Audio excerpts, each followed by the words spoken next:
Welcome, everyone, to the first episode of the official Fit Fam show. I'm here with the famous and infamous Brian Call to have a interesting conversation. Brian, thanks for coming on. Not Appreciate a problem. it. Thanks for having me. Main reason why I wanted to do this podcast or show in the first place is Instagram's kind of a hard place to tell your full story and kind of open up and talk about anything under the sun. Even on my Instagram stories, I try to be open and honest, but you can't really tell much in a 10 or 15 second, video or whatnot. But yeah, man, I mean, excited to have you on. And we both have something in common. We're both from Wisconsin, which is kind of cool. Well, I use this term "from" a little loosely in my respect, but yeah. Cheeseheads for life. Mm-hmm. But no, it's fun. I'm glad you came on. We're gonna talk about some cool stuff. I know, you growing up, obviously you were into gaming, you were into parkour. Yep. You had pet ferrets, which is pretty dope. Yeah. I've never had a pet ferret, but... Dude, they're great. But yeah, tell us a little bit about that. Tell us about your parkour experience, because every time you talk about parkour, I light up and I just get super stoked because...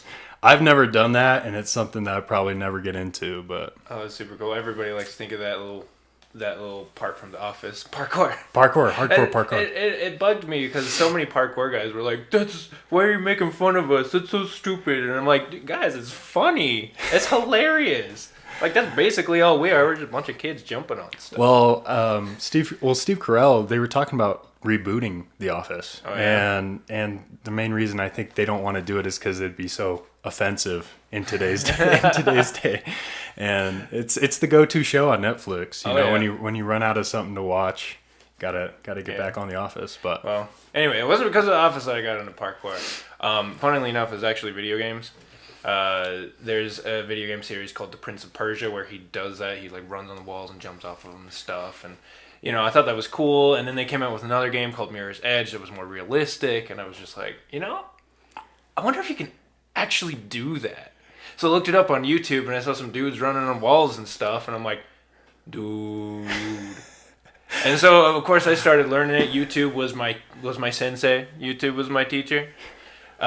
This was back in, I think, 2009. I was 16, sophomore in high school in Wyoming, actually, and learned how to vault over picnic tables and wall run on, when I was working as a cart pusher at Walmart. As I got into it, and then we moved to Wisconsin, and it was actually complete luck. I was jumping around on some of the little cart returns at a Walmart. And I was talking to my brother about parkour. At that time, the gymnastics coordinator at the YMCA there was walking by and is just like, "Oh, hey, guys, you do parkour?" And I'm like, "Yeah." Now, is there a difference between parkour and free running? Technically, it depends on who you ask. At least when I was into it, that was the hot debate. Which one's parkour or free running? Parkour is, I've understood it as more like the useful aspect of it, so to speak. It's more like getting from point A to point B as fast as possible. Just you're not doing fancy stuff. You're just moving quick and efficiently. Whereas free running is the stuff that introduces flips and twists and stuff, and it's more flashy and that kind of stuff. Yeah, I went down to the Ninja Warehouse in Salt Lake City. I don't know if you probably saw. I think you saw one of my videos for that, but it's just a whole different type of workout. I mean, it really destroys your body if you're new to it.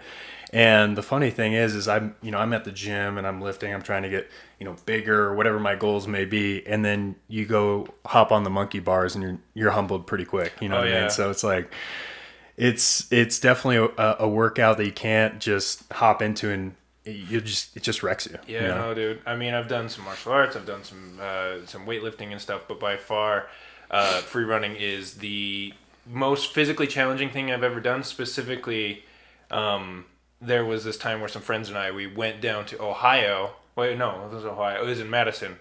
We went to Madison for a big parkour conference, and oh my goodness, it was 3 days of just some of the most intense physical training ever had in my life. Oh my goodness. So it's basically like a parkour convention. Yes. Is what it was. It's It's just a bunch convention. of crazy people in it. Yeah, we got some people who flew in from the UK and from France, which is at the time, which is where the biggest parkour scene was. And the worst part about it is they'd have us do this crazy stuff.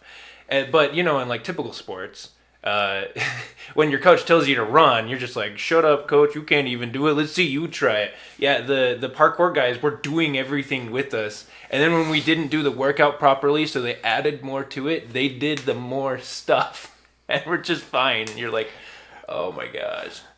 Oh, but it was lots of fun. That's just insane. I mean, there's those people too that do those obstacle course racing. Like Ninja Warrior? The Ninja Warrior stuff, and it's really next level. I mean, combining cardio with strength training with just being able to have that body weight strength it's unreal. It really is. They're a different kind of breed. Yeah. I have some friends that do that around the world, and they'll do like back-to-back races, weekends. They'll do 15 milers with 20 obstacles. And I see these people, and they're freaks. Yeah, dude. You know what I mean? Animals. They're just absolute freaks. Well, you throw on top of that the balance and the coordination and like flippings and the body awareness of when you're like tumbling through the air and landing on little rails that are like, an inch or so thick. It's insane. It's one of those things where you really respect other people, and you're just you're blown away by some of these things that people can do, which is unreal. And now being in 2019, people trying new things, new diets, new programs to hit their New Year resolutions and their goals and stuff like that.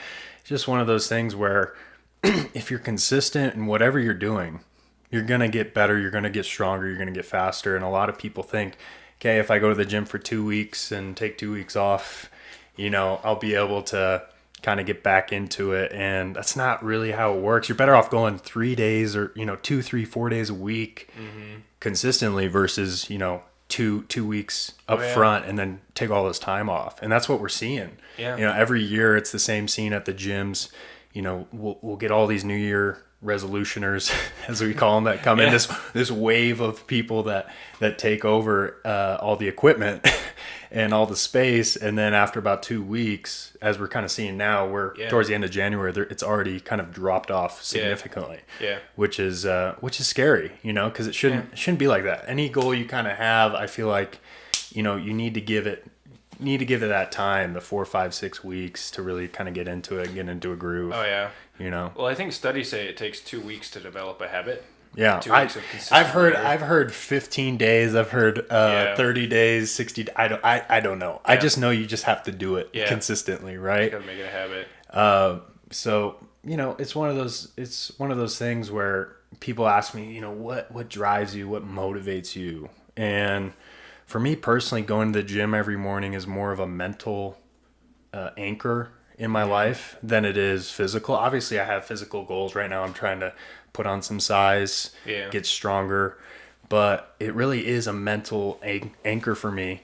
And that consistency that I have at the gym spills over into other aspects of my life, if it's school or jobs or, business ventures or whatever I'm kind of involved in. And so that's kind of what I tell people. It's a mental thing, just like anything else, 80% of anything is showing up. I think, really, if you can show up to the gym, even if it's a 20, 30 minute workout, you're there, as long as it's consistent. Yeah. You'll go somewhere. Well, and that's a parkour philosophy. One of the things that I really like about parkour is obviously learning to do the tricks and stuff is really cool, but there's an entire philosophy that comes with it, and it's all about understanding your limits and breaking them. Part of the reason why I haven't got back into parkour is because, I was okay when I was getting there. Like, I could do wall flips. I was getting to the point where I could do what's called, I can't even remember what they're called. But it's a front flip off of the wall. I was able to do that stuff, big diving vault and whatnot. I was getting okay, but I was never like really good. And I saw some of your videos. You were doing some pretty cool stuff. Wow. Especially the one I never understand the physics behind this, but the one where they leap out into almost a Superman pose. Oh yeah. Tap the top of like a fence and then swing their legs under. Mm-hmm. I'll never understand how they do that. Yeah, dude, you know, it's super fun. Insane. That technique specifically scared the crap out of me because I was always worried when I was learning that one because that one's super efficient and again because you can dive or you can use it to get really high.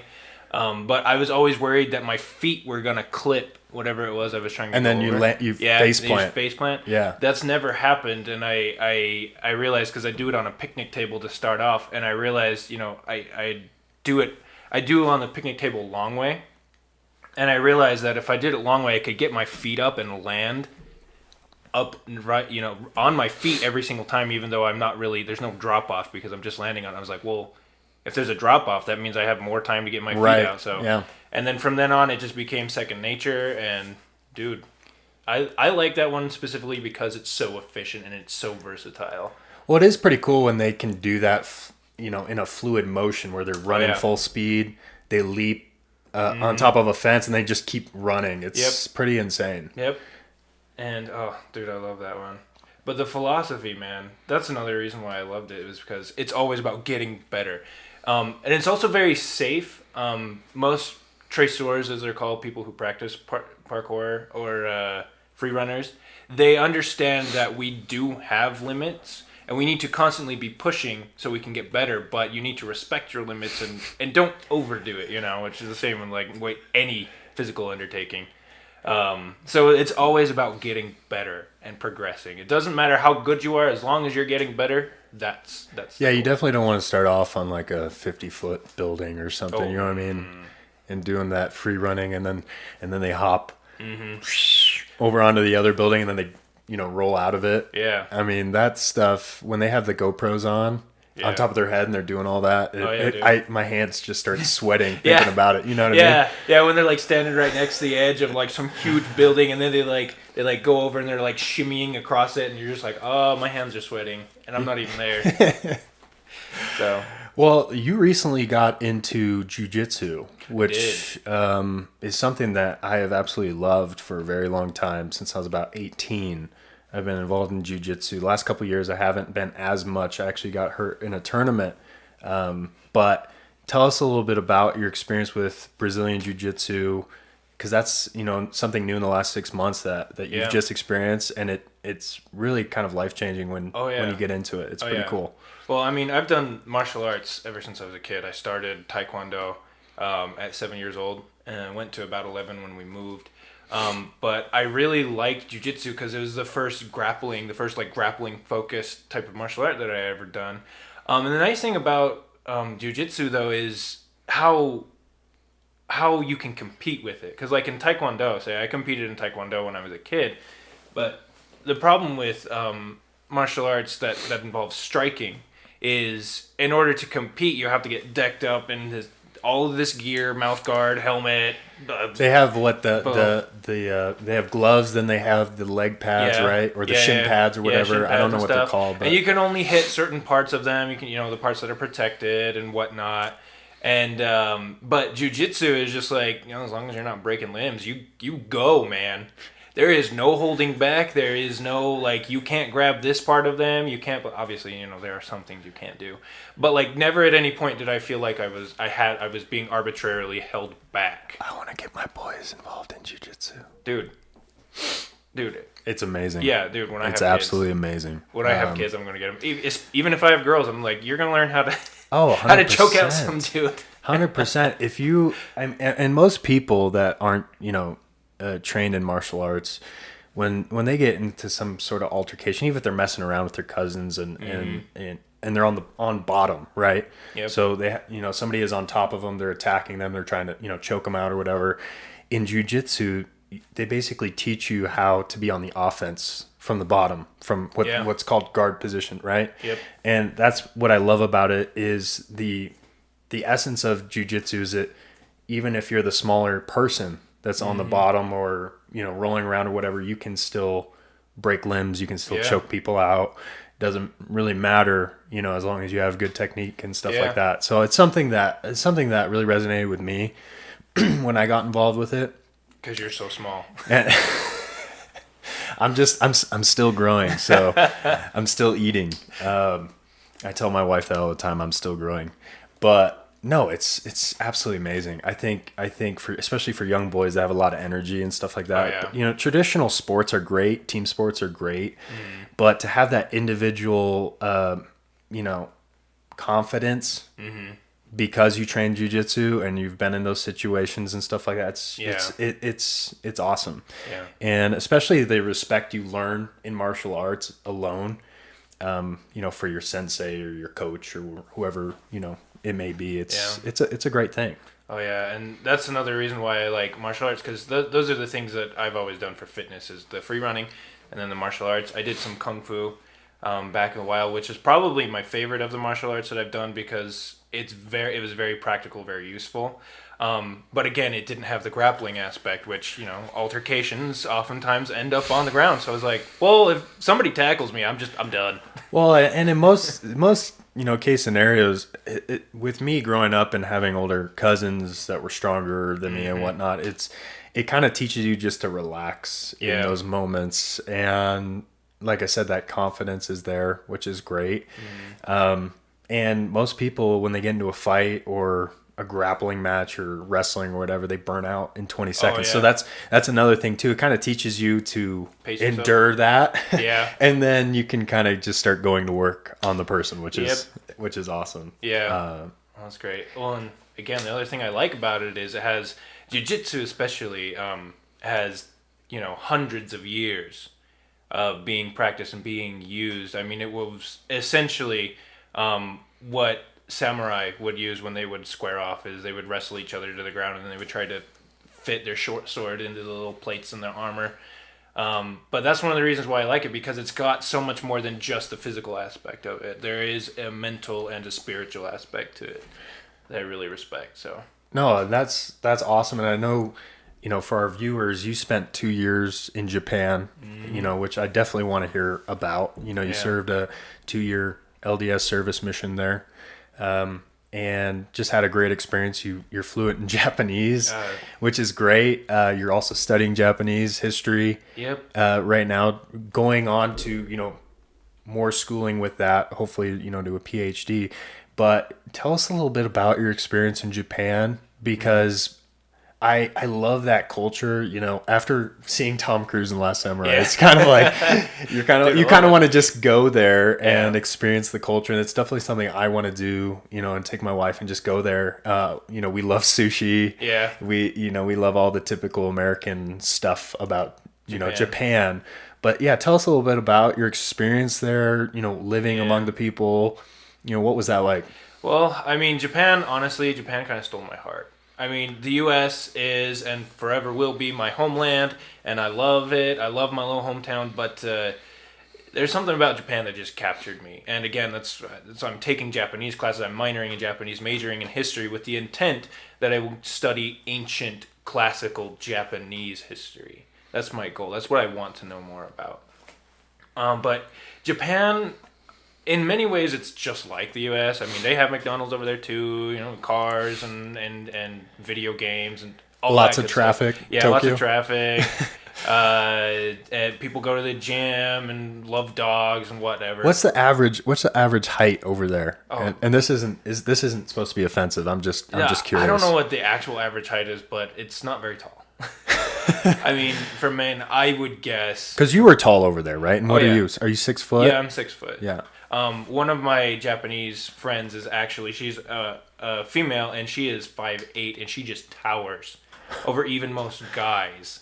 It's kind of funny. I would say for dudes, it's probably maybe 5'6" is probably average, and then for girls, it's like 5'4", maybe something like that. I've even met some girls that barely break 5 feet. Holy cow! Like that's not. I mean, it's not super common to see that short, but it does. It is out there. But yeah, I fell in love with it. I don't know what it is about it, because again, it's very similar in certain ways, but in so many ways, it's the exact opposite. Americans are very upfront, very direct. Getting hangry. Didn't have breakfast. Getting hangry over here. I'm gonna go eat after this. But they're Americans. I should very have some direct. snacks, but nah. But anyway, next time. But America's very direct. They're very upfront. They're kind of they don't really care about like etiquette or social standing, generally speaking, mind you. The Japanese, however, are the exact opposite in all of those. Japanese people do not tell you how they actually feel, how they actually think generally. They're very collective as opposed to individual. They are they're kind of shy, but yeah, and there's just something about that. And when they communicate more through like there's a word, from like implication.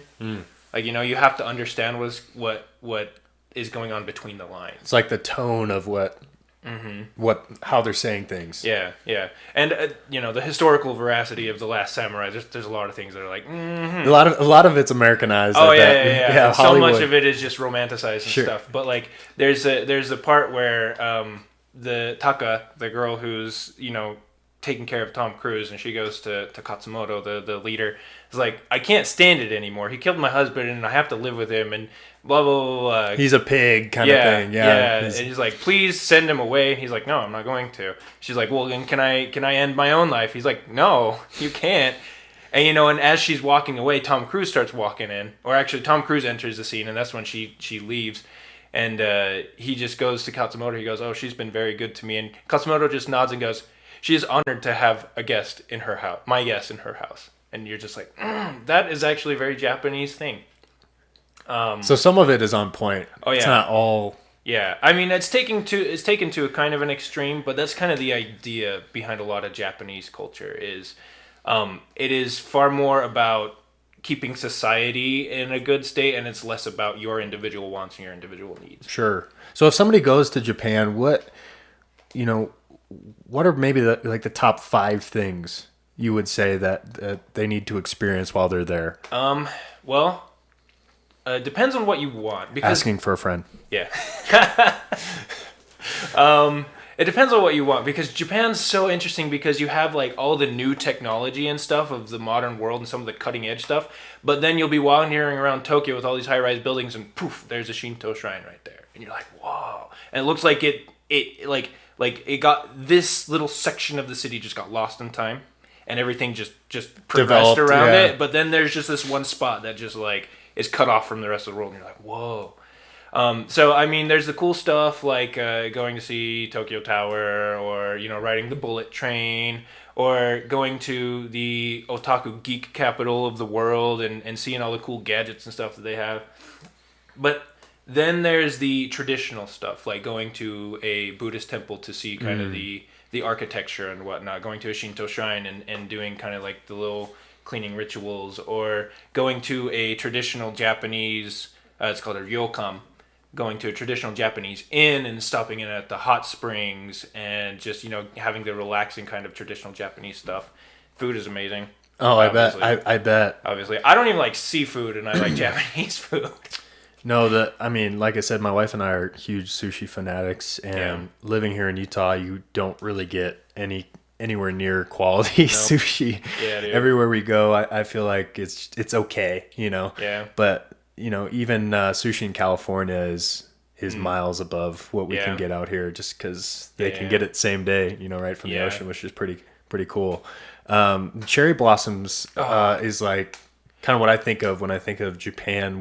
What happens there? When does that go down? Cherry blossoms are like the first 2 weeks of April.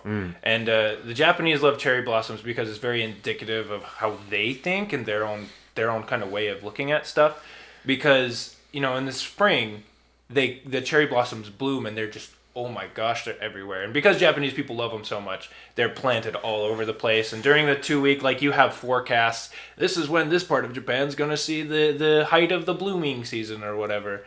And, you know, people go out with picnics and blankets and sit under the sakura trees and eat food and get drunk and just have a good time. It's called hanami. Sake. Sake. And, you know, they love it. And it's so gorgeous, especially when it's like, you know, it's all falling and it's like in the rivers and stuff, and you can see the water is like turning this light pink with just petals. But the reason why there's a very prominent Japanese philosophy in that, because they're there for 2 weeks and then it's gone.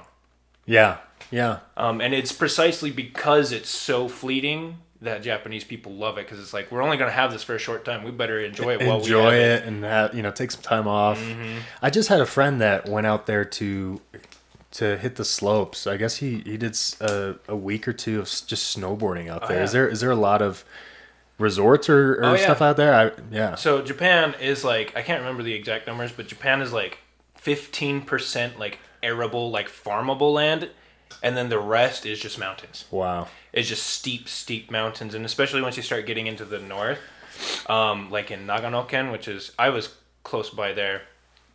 You have all the snow, and you have a lot of good snowboarding out there. Yeah.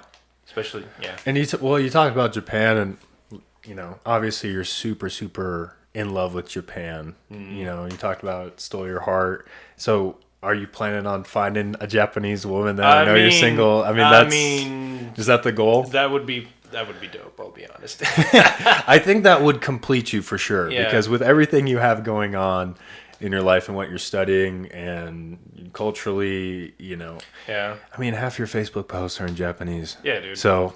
Well, and sometimes like the level of love I have for Japan is to the point where I'm learning 1,000-year-old Japanese and trying to write poetry in it. Yeah. It probably sucks really bad, but that's whatever. Well, and Japanese people, and I know this is a total stereotype, but just kind of segueing into the gaming world, and when I think of Tokyo, I think of bright LED lights everywhere, high speed trains, everything, right? Yeah. So that's kind of, I definitely want to go there just to experience it once. I heard, you don't want to stay there more than a couple days just because it's so crazy, but is that a big deal there? When I think even Nintendo, the company Nintendo, I think of Japan. Yeah. Well, I mean, Japanese gaming, if we're going to transition into geek culture and stuff, Tokyo actually is it's amazing how well it is run, because the Japanese are very punctual, they're very orderly, they're very clean. So Tokyo's not actually that crazy. It depends on where you go. The section called Akihabara, which is like the mecca for geek culture, is like where all the anime is, where all the Japanese video games are. Anime. Crazy. I totally forgot about anime too. Oh, yeah, that's the hub. Yeah. But shoot, where was I going to go with this? I'm sorry, I cut you off.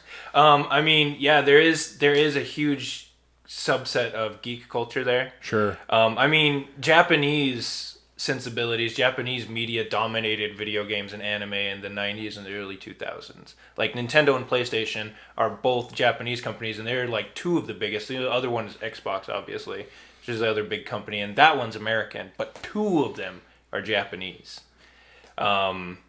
And I think that's part of the reason why I like Japan so much, because I grew up playing like all those old video games in the early 90s. No, the late 90s. I was PlayStation from the get-go. I mean, I never had Nintendo. I skipped that phase, even though my cousins had it. Mm-hmm. But I got right into PlayStation, and PlayStation 2 was my go-to. Yeah, dude. Go-to. I think Kingdom Hearts 3 is out, my dude. Is it? Yeah. No. I think it dropped like 2 days ago. No, I thought it was coming out in November. Not that I keep up with that many video games. That's one video game where it's like part of my childhood. Well, yeah. So. And that's the thing with video games is, I mean, they're fun, they're games, but when you grow up with them, it's like, it's like little stories, like Disney movies. Sure. Like you see how many people go crazy for Disney movies. Yeah. Which I think it's legit. It's totally valid. But, when you grow up with video games, and especially if you grow up with ones that are more like story based, right? And they like have more of a significance to you. There's substance to them. Yeah. Like I played. What did I play? Crash Bandicoot. Like I played all those games. I played Spyro. Yeah, I was big into Spyro.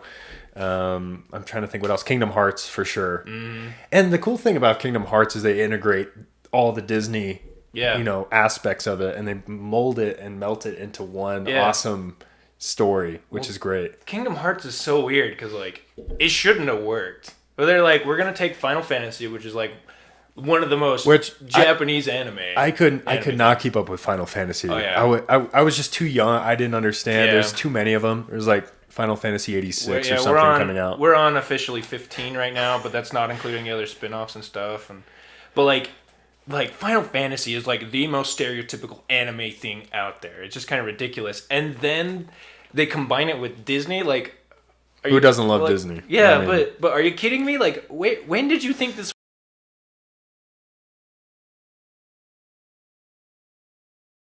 Parts. Yeah, video games. People that don't grow out of video games. Yeah, people that don't grow out of video games. Because honestly, I think video games are in a state right now that movies were in like 100 years ago, or maybe a little less than 100 years ago, where a lot of people wouldn't take them seriously because, oh no, it's just that silly new thing that all the kids are into. Video games are starting to grow out of that, and they're becoming like a legitimate form of art media. I like the artistic games that do some stuff like that, but at the same time, like I know and have seen people who just like it becomes all consuming. Fortnite. Yeah, dude. The Fortnite epidemic. Yeah. I'm not gonna give in my opinions on Fortnite because there's probably a lot of Fortnite players that are gonna watch this. Statistically speaking. But anyway, yeah, there are people who it just becomes all consuming, and like I play a decent amount of games, but I mean when I have to go to school and I have homework and now I'm making you have a life outside of games. Yeah, and I also realize that in the future I do want to get married, and in order to do that I need a girlfriend, and in order to do that, like there's going to be so many more things that are going to come into my life that. My gaming is going to take... Actually, my gaming has taken a bit of a nosedive because with school, I go back on some of these more competitive games that I used to be like top-notch at, and I'm just... You lost your rank. Yeah, I mean, like, I'm still good at them, but, like, I can see my skills slowly... But you're ranking up in other areas of your life, Brian. Exactly. Yeah. And I'm going to the gym, and, taking some gains. 2 intense Japanese classes, 2 intense history classes, I love it. Work and all of that good stuff, and again, social life and whatnot. Yeah, I read that the average gamer is like 30 years old. And so when I read that, I was like, what? Yeah, dude. Well, I'm not saying you have to have your whole life together by the time you're 30. Yeah. But you should have something outside of video games to go to. Well, and I'd be like, what do you mean by like gamer? Because like, I mean, when I'm 50, I'll probably still pop in a game and sit down and be like, like with my kids, my grandkids, be like, yo, you want to throw down on some Blaze Blue? Let's go.